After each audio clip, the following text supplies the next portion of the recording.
natin po ang biyaya, awabag, kapala, pertuhanan, kapayapaan, pag-ibig mula kay YAHWH. Sa magandang araw po muli sa bawat isa. Ang ating pong paksa sa araw na ito ay hinggil kay ENOCH. Marami ang nagsasabi na si ENOCH ay hindi nakatikim ng kamatayan sapagkat dinala siya sa langit. At ganun din si Elias. Ang sa pantahan ng marami ay hindi rin nakaranas ng kamatayan. So dito po sa ating gagawing pag-aaral, patutunayan ng kasulatan na si ENOCH at si Elias ay namatay din na gaya ng bawat isa sa atin na mamamatay. Ayon kay Job sa 30:23, sapagkat talasas ko na iyong dadalhin ako sa kamatayan. Ayan po, kamatayan. At sa bahay, sa lahat ng may buhay. Ibig sabihin lamang po, ito pong kamatayan ay itinakda para doon sa lahat na may buhay. So, ibig sabihin, dito pa lamang sa talatang ito ay makikita na natin na talagang si ENOCH ay namatay. At ganun din si Elias, si Elijah. Dito po sa isang talata ng Genesis, ilang taon po ba si ENOCH?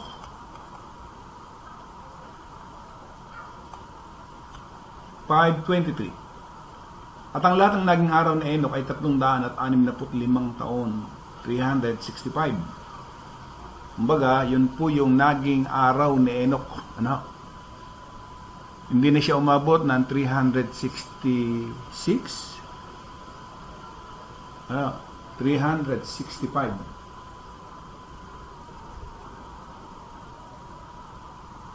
At lumakad si ENOCH na kasama ng Diyos at di siya nasumpungan sapagkat siya ay kinuha ng Diyos. Po yung talata na ginagamit ng marami na nakatunayan di umano na siya ay kinuha ng Diyos, hindi nakasumpong na kamatayan. At doon sa 11:5 ng Hebreo,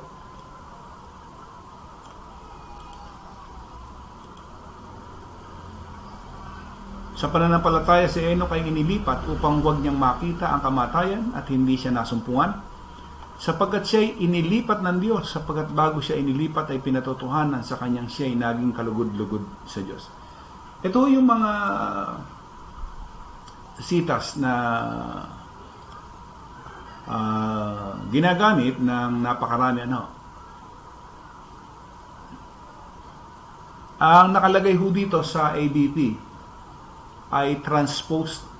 Ano ang meaning ng transposed? Transposed sa Greek. Metatemi.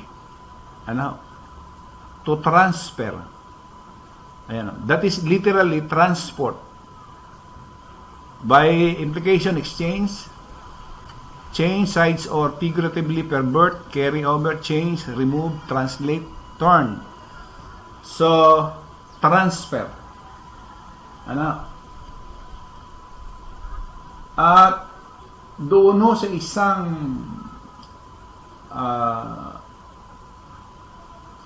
translated, ito katulad nito sa ASB, ang nakalagay dyan ay, by faith Enoch was translated that he should not see death, and he was not found because God translated him, for he had witness borne to him that before his translation he had been pleasing unto God. Ang ginamit po ay translated.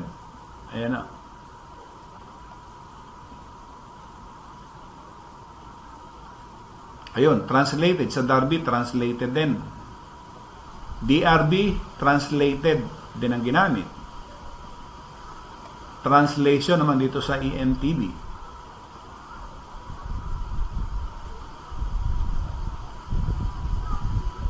So, ano ibig sabihin ng translated? Batay ho doon sa isang Greek English Lexicon of the New Testament, 1969 edition.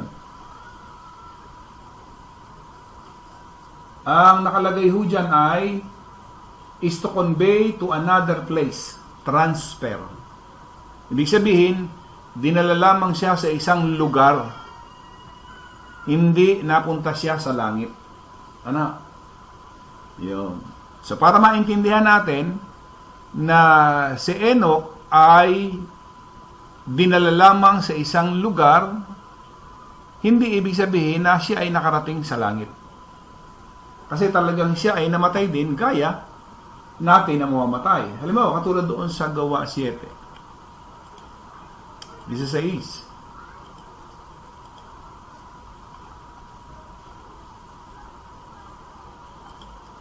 Acts 7:16. At sila inilipat sa Shechem at inilagay sila sa libingang binili ni Abraham sa mga anak ni Hamor sa Shechem sa halaga ng pilak. Kung ikukumpara natin yan, ay transferred. Pero ang nakalagay dito ay metatemi. Yan. Di ba? To transfer. So, hindi ibig sabihin na si Enoch at maging si Elias ay nakarating sa langit, sapagkat dito ang ibig sabihin ng to transfer o metatemi ay to transfer, transport. Ano? Yun. Bawa, katulad nito. 7. Sa pananampalataya, sinuway ng paunawaan ng Diyos tungkol sa mga bagay na hindi pa nakita, dala ng banal na takot, ay naganda ng isang daong sa ikaliligtas ng kanyang sangbayan, at sa pamagitan nito ay hinatulan niya ang sanlibutan at naging tagapagmana ng katuwiran na ayon sa pananampalataya. 8. Si Abraham. Ano? Sinasabi niyan. Si Isaac, si Jacob, si Sarah. 13. Ayon sa pananampalataya, hindi ay nangamatay ang lahat ng mga ito na hindi kinamtan ang pangako, ngunit kanilang nakakita at natanaw mula sa malayo at kanilang ipinahayag na sila'y pawang taga-ibang bayan at manlalakbay sa ibabaw ng lupa. Hindi ba? Itinakda si isang tao ang mamatay. So, tao si Enoch, tao si Elias. Yan. At kung paano itinakda sa mga taong mamatay na minsan, pagkatapos nito ay paghuhukom. Ano? So, ibig sabihin lamang, si Enoch ay namatay din, nagaya rin naman natin na mamamatay. Ano? Hindi siya napunta sa langit nung time na yon, nung panahon na yon. No. Kasi sinasabi naman niya yun daw, pinanin natin sa unang Korintos 15:50. Kasi may katawan pa siya nung time na yun no? O sinasabi ko nga ito mga kapatid, na ang laman at ang dugo ay hindi makapagmamana ng kaharian ng Diyos, ni ang kasiraan ay magmamana ng walang kasiraan. So yun daw laman at dugo hindi magmamana ng kaharian ng Diyos. Di ba? So, translated, meaning, inilipat lang sa isang dako, sa isang lugar, ano? So, para maintindihan natin ho yung sinasabi ng kasulatan. Hindi ho yung, kasi lahat, marami ho dito ang nangangaral na si Enoch ay hindi namatay. Hindi ho mangyayari yun base doon sa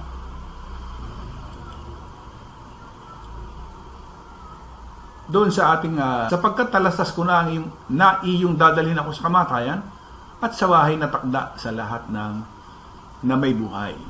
So talagang kumbaga katakdaan sa isang tao ang mamatay na minsan, ano? ASB, for I know that thou wilt bring me to death and to the house appointed for all living. Yeah.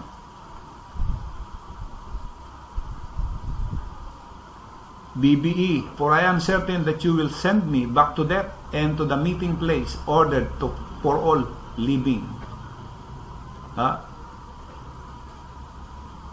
Brinton, ito yung pinakamalapit to doon sa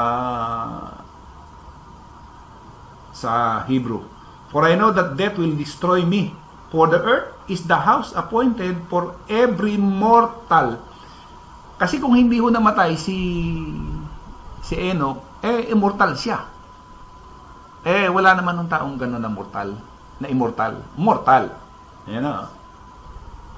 Si EB, soon he will send me home to the world of the dead, where we all must go. Liwaliwanag ko niyan. Darby, for I know that thou wilt bring me to death and into the house of assemblage for all living. Oh. BRB, I know that thou wilt deliver me to death, where a house is appointed for everyone that liveth. I know you will lead me to my death, to that place where all the living must go. Siya ho ay tao, may buhay. Papunta rin siya doon sa kamatayan. Ayan. ERB, OSB, for I know that you will bring me to death and to the house appointed for all living. GNB, I know you are taking me off to my death, to the fate in store for everyone. God's word, I know you will lead me to death, the dwelling place appointed for all living beings. Ayan. Kaya ito ang katunayan na talagang si Enoch ay namatay din. No, hindi siya katulad nung ipinangangaral nung napakaraming mga mangaral na siya ay hindi namatay, kundi nasa langit nung mga time na yan. Ano?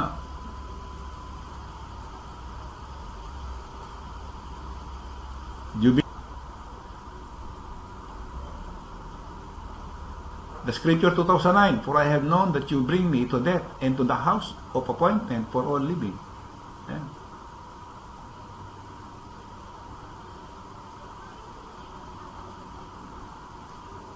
For I have known to death, thou dost bring me back, and to the house appointed for all living. Sa maliwanag po dito na talaga ang lahat ng tao, at gaya rin naman ni Enoch, ay namatay rin si Enoch. Ano? Ganon din si Elias. Elijah. So muli po, sumatin po ang biyaya, awa, abal, pagpapala, katotohanan, kapayapaan, pag-ibig mula kay YAHWH. Isang magandang araw po sa bawat isa.